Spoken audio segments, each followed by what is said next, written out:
Mohon dukungannya dengan cara subscribe channel ini, karena dengan kalian subscribe akan membuat saya lebih termotivasi untuk mengupload video, dan jangan lupa aktifin notifikasinya ya. Terima kasih. Inflasi. Halo teman-teman semua, gimana kabarnya? Oke, hari ini kita akan bahas tentang inflasi. Jadi, tahukah teman-teman kalau tahun 1998 itu negara kita pernah mengalami inflasi besar-besaran loh, yang akhirnya itu berujung pada krisis moneter. Jadi, pada saat itu nilai tukar rupiah terhadap dolar Amerika Serikat itu melemah drastis. Jadi sebelumnya nilai tukar 1 dolar itu 2.450. Lalu karena inflasi berubah menjadi 13.513 di tahun 1998. Kok bisa ya? Yuk simak penjelasan kakak.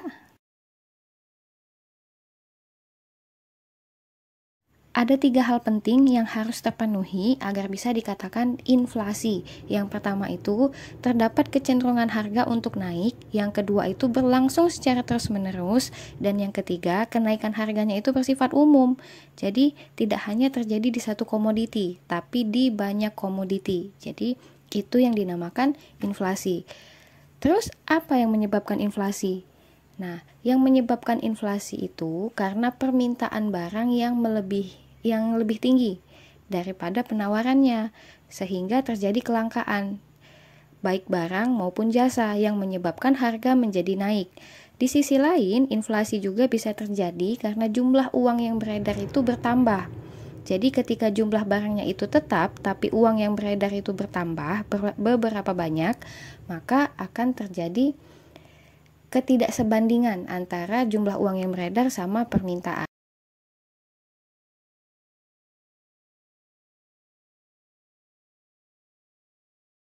Terus ada lagi nih yang menyebabkan inflasi. Yang pertama itu yang dinamakan dengan demand pull inflation.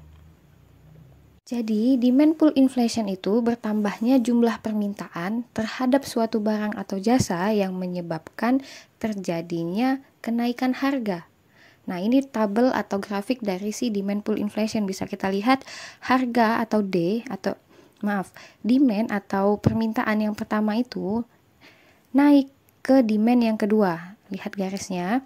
Nah, jadi dari harga yang P1 itu naik ke harga yang P2.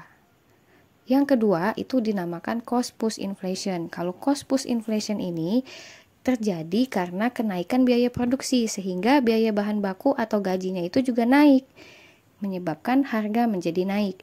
Bisa kita lihat di sini dari S atau supply yang pertama itu naik ke jadi supply yang kedua, sehingga harga itu menjadi meningkat juga dari P1 ke P2. Itu yang bagian cost push inflation. Nah, inflasi berdasarkan tingkat keparahannya dibagi menjadi 4 kategori.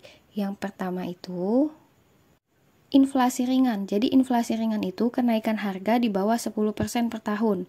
Yang kedua ada inflasi sedang. Inflasi sedang itu apabila kenaikan harganya antara 10 sampai 30% per tahun. Yang ketiga ada inflasi berat. Inflasi berat itu ketika kenaikan harga berkisar antara 30 sampai 100% per tahun. Dan yang keempat itu inflasi sangat berat atau yang dibilang itu hyperinflasi, itu ketika harga naik di atas 100% per tahun. Lalu apa sih dampak dari inflasi ini? Yang pertama, bagi pemilik perusahaan itu pasti menjadi dirugikan karena kan dia sudah stok nih persediaan barang dengan harga yang tinggi. Ketika dijual harganya menjadi lebih rendah. Yang kedua itu bagi para penabung. Kita nih nabung di bank, otomatis kan nilai rupiahnya menjadi turun, nilai uangnya menjadi turun. Yang ketiga bagi debitur dan kreditur. Kalau bagi debitur itu yang peminjam uang, diuntungkan karena dalam proses peminjaman itu nilainya tinggi. Sedangkan bagi kreditur merasa dirugikan karena waktu pengembalian nilainya menjadi lebih rendah.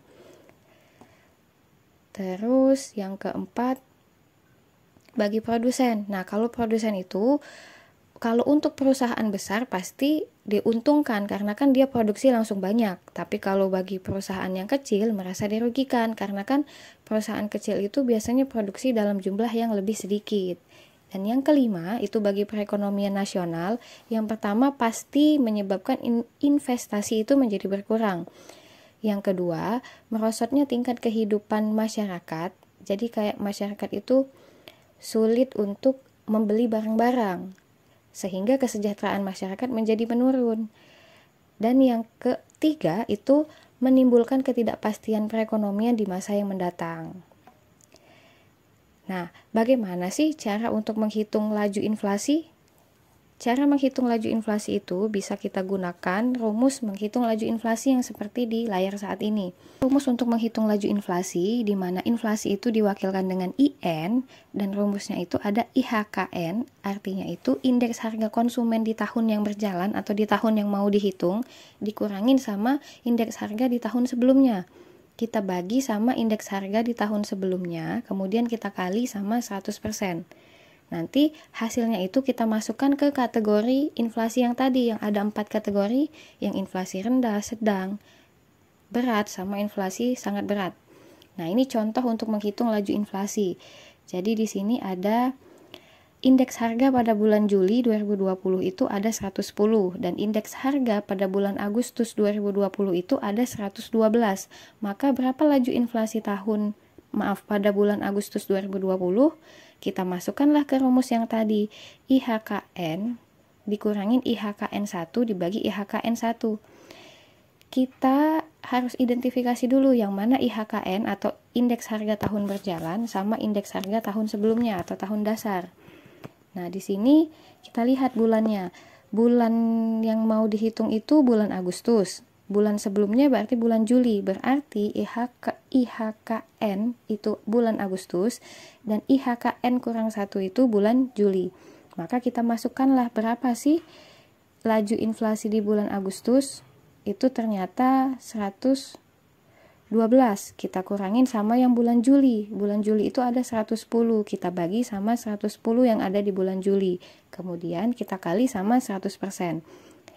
Dapatlah hasilnya itu 112 dikurangin 110, pasti hasilnya 2, kita bagi sama 110, jadi hasilnya itu 100%. Kemudian kita bagi 2 dibagi 110 itu hasilnya 0,018. Kalau kita kalikan sama 100%, maka hasilnya 1,18. Kalau kita masukkan ke dalam tabel kategori tadi, maka 1,18 ini masuk ke dalam kategori inflasi ringan atau kurang dari 10%. Gimana? Mudah kan untuk menghitung laju inflasi? Oke, jadi di sini ada tugasnya itu untuk menghitung data dari Badan Pusat Statistik untuk bulan Februari tahun 2015 dengan IHK-nya itu 107,22 dan bulan Maret 2015 dengan IHK 114,90. Jadi di sini Kakak minta tolong teman-teman untuk hitung menggunakan rumus yang tadi, kemudian teman-teman analisis ini masuk ke dalam kategori inflasi yang mana. Bisa kan? Oke, terima kasih.